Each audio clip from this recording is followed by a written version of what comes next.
Have you ever wondered what you would ask for if you could have anything in the world? Infinite wealth, unmatched power, eternal life. It's a classic fantasy question, but for one man in history, it was a reality. This is the story of Solomon, a young king who was given an unprecedented offer by God himself. Ask for whatever you want me to give you. What he chose not only defined his reign but has echoed through millennia as the ultimate benchmark for wisdom. Let's set the stage.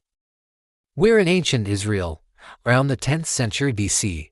King David, the giant slayer and beloved ruler, has just passed away. The throne now belongs to his son, Solomon. Imagine the pressure. Solomon is young, relatively inexperienced, and he's stepping into the shoes of a legendary father. The kingdom is vast, the political landscape is tricky, and the expectations are sky high. He's probably feeling a mix of excitement and sheer terror. One night, early in his reign, Solomon has a profound dream. In this dream, God appears to him. This isn't just a fleeting vision, it's a direct, divine conversation. And then comes the offer, the blank check from the creator of the universe. Ask for anything. Let's pause here and really think about this. What would you do? Most people would probably lean towards personal gain. More money, more land, a longer life, or maybe the downfall of their enemies. These are all very human desires, completely understandable. Solomon, however, sees the bigger picture. He's not just thinking about himself, he's thinking about the immense responsibility on his shoulders. He has an entire nation to govern. So, what does he ask for? He says, "Give your servant a discerning heart to govern your people and to distinguish between right and wrong. For who is able to govern this great people of yours?" He doesn't ask for riches or power. He asks for wisdom. Specifically, he asks for a discerning heart, the ability to listen, to understand, and to make just decisions. He recognizes that the greatest challenge of being a king isn't fighting battles or building palaces, but justly serving the people. God is so impressed by this selfless request that he not only grants Solomon his wish but also throws in all the things he didn't ask for. God says, "Since you have asked for this, and not for long life or wealth for yourself, nor have you asked for the death of your enemies but for discernment in administering justice, I will do what you have asked. I will give you a wise and discerning heart, so that there will never have been anyone like you, nor will there ever be. Moreover, I will give you what you have not asked for, both wealth and honor, so that in your lifetime you will have no equal among kings." Talk about a bonus. Solomon's choice reveals a profound truth. When you prioritize the right things, everything else tends to fall into place. He sought wisdom to serve others, and in return, he received abundance beyond imagination. So, did it work? Did Solomon actually become the wisest man in the world? The stories that follow certainly suggest so. The most famous example, of course, is the case of the two women and the baby. The story goes like this: two women, who lived in the same house, both gave birth to sons around the same time. One night, one of the babies died. The mother of the dead child secretly swapped her baby with the living one. The next morning, the other mother woke up to find a dead baby beside her. But upon closer inspection in the daylight, she realized it wasn't her son. A fierce argument broke out. Both women claimed the living child was theirs. They brought their dispute before King Solomon. There were no witnesses, no DNA tests, no way to definitively prove who the mother was. It was one woman's word against the other. This is where Solomon's divine wisdom shines. He listens to both sides. Then, he gives a shocking command. "Bring me a sword," he says. A guard brings a sword. The court falls silent. What is he going to do? Solomon declares, "Cut the living child into it and give half to one and half to the other." The reaction is immediate and telling. One woman says, "That's a great idea. If I can't have him, neither can she." But the true mother, horrified at the thought of her child being harmed, cries out, "Please, my lord, give her the living baby. Don't kill him." In that moment, Solomon had his answer.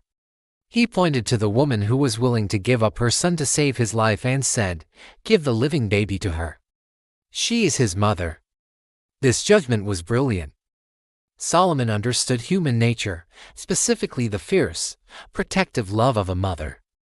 He created a test that bypassed all the lies and revealed the truth through raw emotion. The news of his decision spread like wildfire throughout the kingdom, and the people held him in awe, recognizing that the wisdom of God was in him to administer justice. This single act cemented his reputation. But his wisdom wasn't just for dramatic courtroom showdowns. It permeated every aspect of his rule. Under Solomon, the kingdom of Israel reached its golden age. He was a master diplomat, forging alliances with neighboring kingdoms, like with Hiram of Tyre, which brought peace and incredible prosperity. He initiated massive building projects, the most famous of which was the First Temple in Jerusalem, a breathtaking structure that became the center of Israel's spiritual life. His reign was a period of immense cultural and economic flourishing.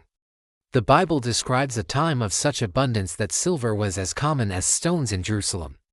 Caravans traveled from afar, bringing exotic goods, and leaders from other nations, like the famous Queen of Sheba, journeyed for weeks just to hear Solomon's wisdom for themselves and test him with hard questions. She came with a great caravan, with camels carrying spices, large quantities of gold, and precious stones. When she met Solomon, she was left breathless, admitting that the reality of his wisdom and prosperity far exceeded the reports she had heard. Solomon is also credited with writing much of the biblical book of Proverbs, a collection of timeless, practical advice on how to live a good and successful life. He also likely wrote the book of Ecclesiastes, a deep philosophical reflection on the meaning of life, and the Song of Solomon, a beautiful poem about love. His intellectual curiosity was boundless. He studied botany, zoology, and was a prolific composer of songs and proverbs. He was, in essence, the ultimate Renaissance man, long before the Renaissance. So what's the big takeaway from Solomon's story? For me, it comes back to that initial choice. In a world that often screams for more money, more fame, more power, Solomon's story is a powerful reminder of the supreme value of wisdom. He understood that true success isn't about what you have, but about who you are. It's about having the character, the discernment, and the integrity to handle the responsibilities you're given. His request for a discerning heart is key. It's not just about being smart or knowledgeable. It's about having empathy, understanding, and the ability to see the truth in complex situations. It's a wisdom of the heart, not just the head. It's the kind of wisdom that allows you to lead with compassion, to build rather than destroy, and to serve rather than be served. Of course, Solomon's story is also a cautionary tale. Later in his life, despite his incredible wisdom, he made some poor choices, particularly in marrying many foreign women who led his heart away from his initial devotion. It shows that even the wisest person is still human and fallible. Wisdom isn't a one-time gift you receive and then coast on for the rest of your life. It's something that must be continually nurtured and practiced. But his legacy endures. The choice Solomon made in that dream set a standard for leadership and personal development that is still incredibly relevant today. It teaches us that when we face our own big life choices, maybe the best thing to ask for isn't what benefits us directly, but what equips us to better serve the people and responsibilities in our lives. Whether you're a CEO, a parent, a student, or a friend, seeking a discerning heart is never the wrong answer.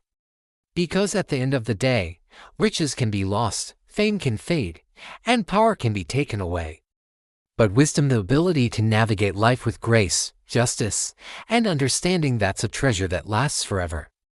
Thanks so much for watching. If you found this story as fascinating as I do, hit that like button and subscribe for more deep dives into history's most compelling figures. What would you have asked for? Let me know in the comments below. See you next time.